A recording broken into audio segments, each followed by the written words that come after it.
Educação e redenção.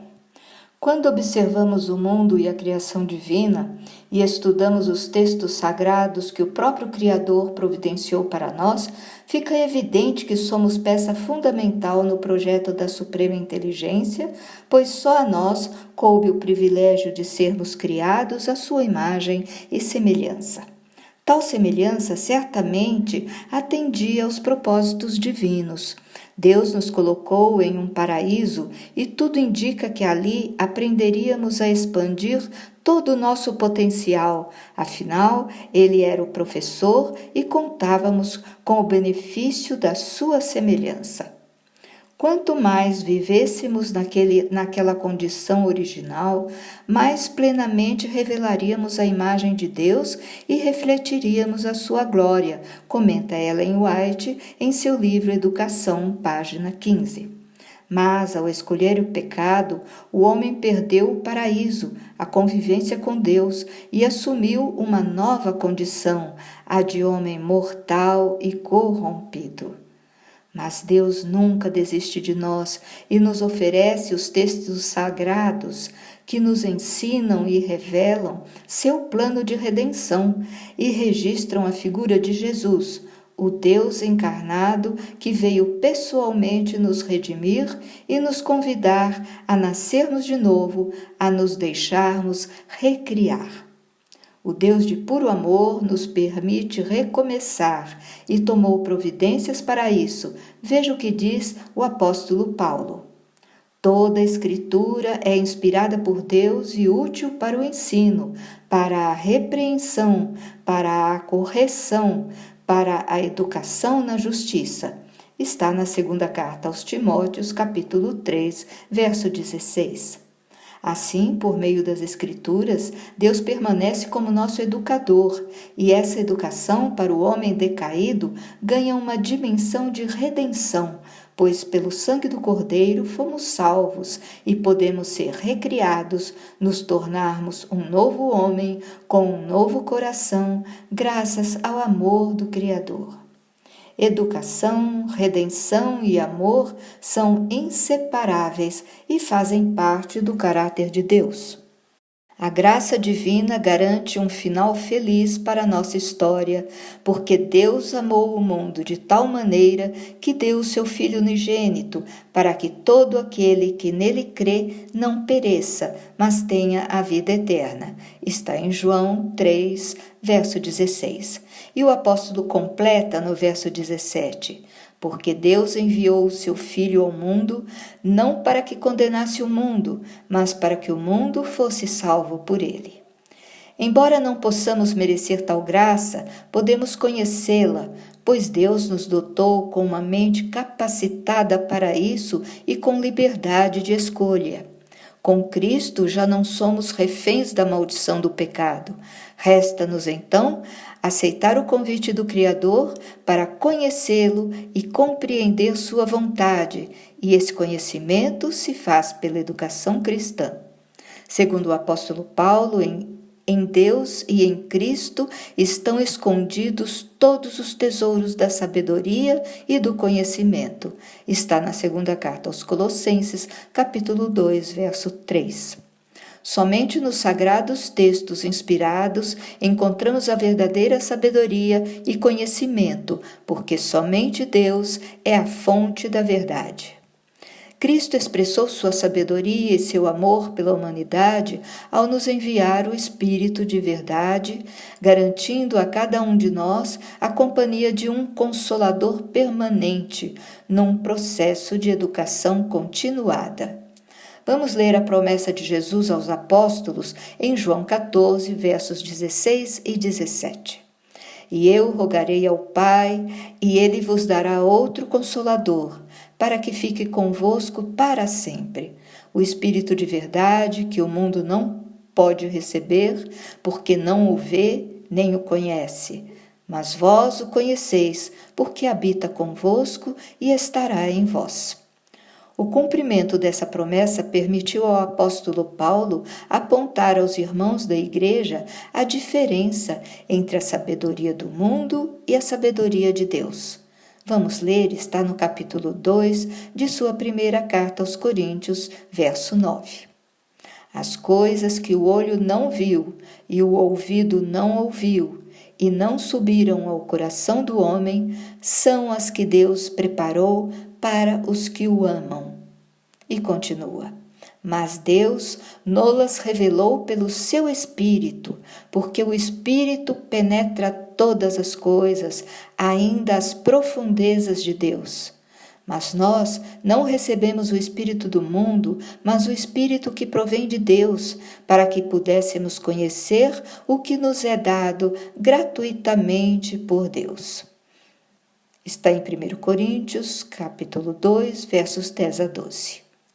É o Espírito Santo que mostra a verdade à nossa mente limitada, expandindo-a para que alcancemos a sabedoria com a compreensão do Deus verdadeiro e do nosso papel e responsabilidade como sua criatura. Qualquer avanço intelectual que o homem alcance sem obediência às diretrizes divinas resultará em ilusórias realizações, simples especulações que o levarão a lugar nenhum. Enquanto a humanidade perambula por trilhas que não dão em nada e mais se corrompe, a educação cristã nos aponta o caminho e a verdade e a vida e aquele que oferece a paz que o mundo não nos pode dar. E o que dizer das conquistas permitidas ao homem que busca a Cristo e procura andar em seus caminhos, comungando com o Espírito de verdade? Suas conquistas e avanços em qualquer área são para ele próprio e para a humanidade cristã reflexos da luz maior. Ao entregar-se nas mãos da autoridade suprema de Cristo, o homem que se dispõe como aluno vitalício usufrui da comunhão com a sabedoria infinita e alcança a verdadeira educação que Deus planejou lhe oferecer. Entregar-se a Cristo para aprender com Ele, até que nossa mente possa refletir a sua imagem. O apóstolo Paulo exorta os irmãos de Coríntios a usarem palavras ensinadas pelo Espírito e não palavras ensinadas pela sabedoria humana. As coisas de Deus só são compreendidas pelo Espírito, comenta o apóstolo, porque ao homem natural elas parecem loucura, mas nós, porém, temos a mente de Cristo. Diz Paulo em 1 Coríntios 2, verso 16. A Bíblia cita homens e mulheres sábios, sendo Salomão o máximo expoente, aquele que pediu sabedoria e a recebeu de Deus, sendo os seus conselhos requisitados por diferentes nações. Os provérbios de Salomão discorrem sobre a sabedoria, citando instrução, conhecimento, discernimento, prudência, e falam também de uma sabedoria que se acumula com o passar do tempo, mas que não tem valor a não ser quando aplicada, pois não basta saber, é preciso agir e viver de acordo com a sabedoria, para benefício e proveito próprio e dos outros. Todo o capítulo 2 de Provérbios trata do valor da sabedoria. Vamos ler os versos de 1 a 3. Filho meu, se aceitares as minhas palavras e esconderes contigo os meus mandamentos, para fazeres o teu ouvido atento à sabedoria e inclinares o teu coração ao entendimento, se clamares por conhecimento e por inteligência alçares a tua voz. E continua nos versos 4 a 6. Se como a prata a buscares e como a tesouros escondidos a procurares, então entenderás o temor do Senhor e acharás o conhecimento de Deus. Porque o Senhor dá a sabedoria, da sua boca é que vem o conhecimento e o entendimento. Segundo Ellen White, o que devemos esperar da educação cristã, que guarda todos os tesouros da sabedoria e do conhecimento, é que ela nos conduza ao desenvolvimento de todo o nosso potencial físico, mental e espiritual. Une-te, pois, a Deus, diz Jó, no capítulo 22 de seu livro, verso 21. Vamos nos unir a Deus e aceitar seu convite para conhecê-lo e melhor compreendê-lo através da educação que representa a nossa salvação. Se buscarmos a diferença entre as palavras redenção e salvação, veremos que são usadas como sinônimos, mas é interessante saber que nos tempos da Igreja primitiva, o termo redenção implicava no pagamento de um preço ou quitação de um débito pela libertação de um escravo. Assim, no capítulo 20, verso 28, Mateus escreve que Cristo veio dar sua vida em resgate de muitos. Em Apocalipse, o novo cântico do capítulo 5, verso 9, diz sobre Jesus: com teu sangue compraste para Deus os homens. Como destaca o artigo Soteriologia e Santificação no endereço solaescriptura-tt.org, o Antigo Testamento aponta no livro de Ruth, por exemplo, a função do chamado parente redentor, figura importante que supria as necessidades de um familiar, desde que preenchesse 3 requisitos.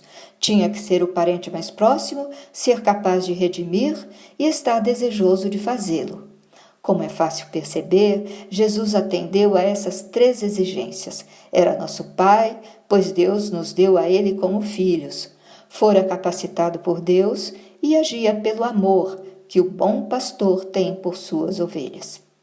Ellen White considera que a obra da redenção deveria restaurar no homem a imagem de seu autor, levá-lo de novo à perfeição em que fora criado, promover o desenvolvimento do corpo, espírito e alma para que se pudesse realizar o propósito divino da sua criação. Este é o objetivo da educação, o grande objetivo da vida. Está em Educação, página 15 e 16. Ainda no mesmo livro, Ellen White escreve que a educação que ensina sobre o Deus Criador e o Cristo Redentor expande e fortalece as mentes e vai além, formando homens corajosos em suas convicções que dominam ambições mundanas e desejos egoístas, revelando um caráter fortalecido que deseja e encontra motivação no que é justo e reto. Ellen White conclui dizendo que, ao meditar-se sobre a perfeição do caráter de Deus, a mente se renova e a alma é restaurada à sua imagem. A santidade, ou seja, a semelhança com Deus, é o alvo a ser atingido. Está em Educação, página 18. Sobre o desenvolvimento de talentos e dons, isso só nos fará alcançar conhecimento e sabedoria se os mantivermos sob o controle do Espírito de Deus e seu poder santificador. Enfim, Cristo tem que habitar em nosso coração e ser a energia que conduz as nossas ações. Quando Deus preenche nosso coração, esvaziado de toda a vaidade humana, aí então nossa mente estará purificada e se torna um tesouro de conhecimento, pureza e verdade, escreve Ellen White em Fundamentos da Educação Cristã, página 49.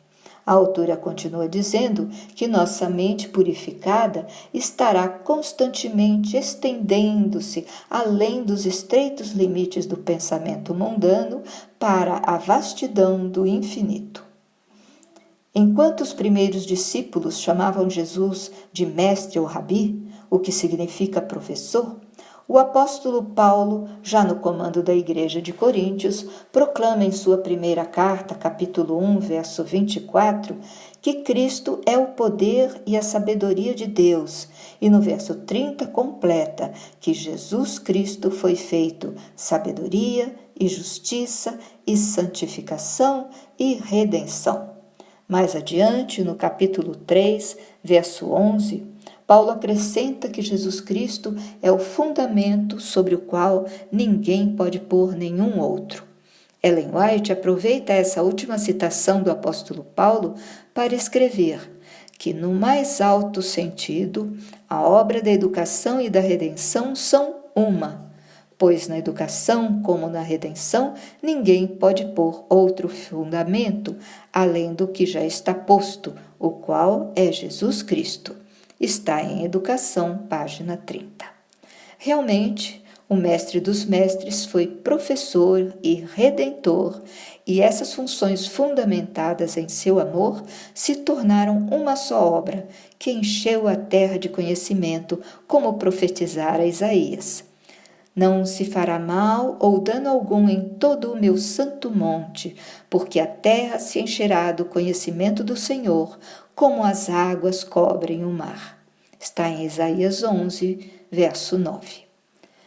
Somente esse conhecimento do Senhor, oferecido pelo próprio Deus encarnado e registrado nas Escrituras, é capaz de nos transformar.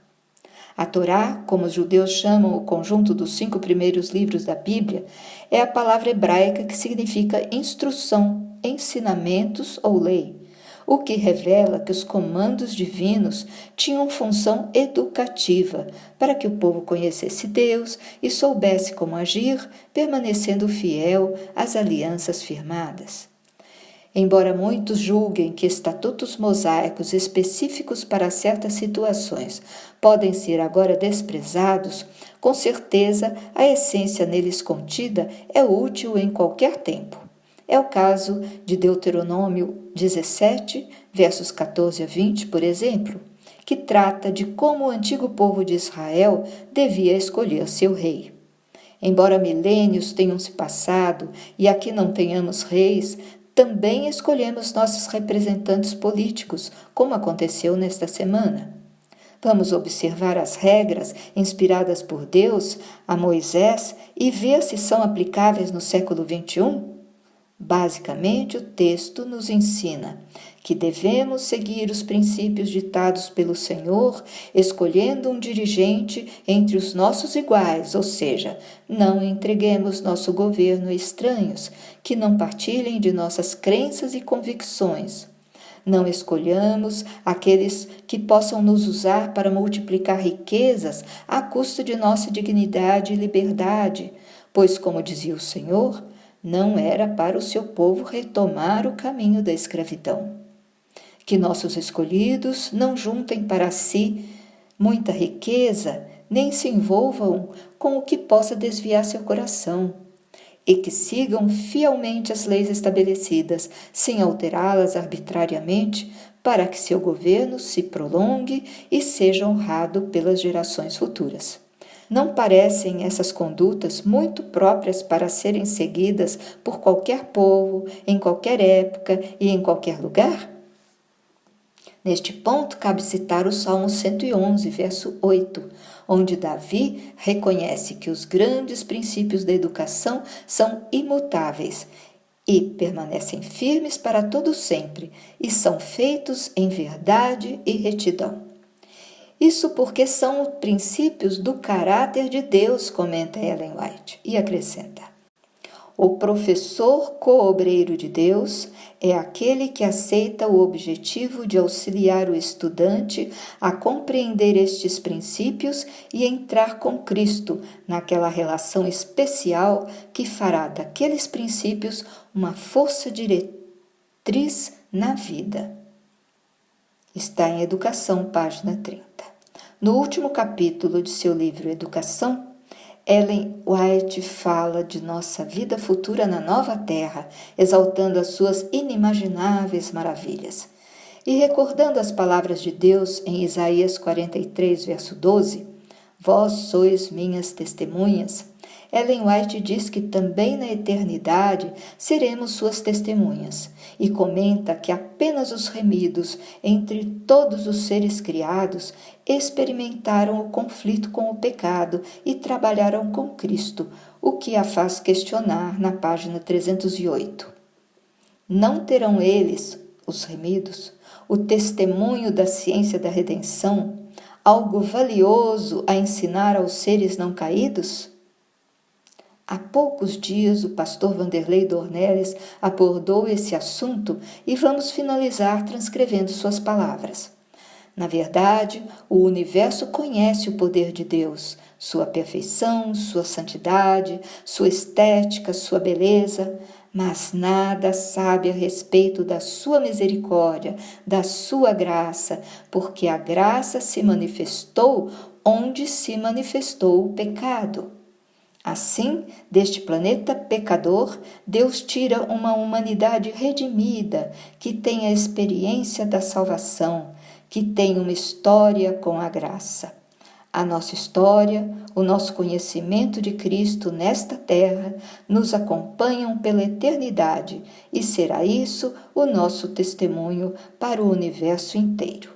Está no vídeo Discipulado Eterno, gravado na UNASP Engenheiro Coelho, em 7/11/2020, disponível no YouTube. Até a próxima semana!